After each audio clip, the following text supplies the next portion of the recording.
Endowment insurance policy যেগুলো হয়, মানে আমার বাবার বন্ধু কাকার বন্ধু বাড়িতে সে একটি নির্দিষ্ট কোম্পানির নাম করে দিয়ে গেছে, সেইটা ভার্সেস এসআইপি কোনটা বেশি প্রয়োজনীয়?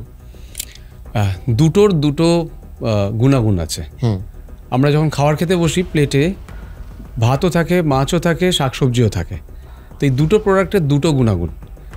আপনি যেটা বলছেন কনভেনশনাল যে এন্ডাওমেন্ট পলিসিগুলো রয়েছে সেগুলোরও প্রয়োজনীয়তা রয়েছে, কারণ সেখানে ফোর্সড সেভিংস হয়।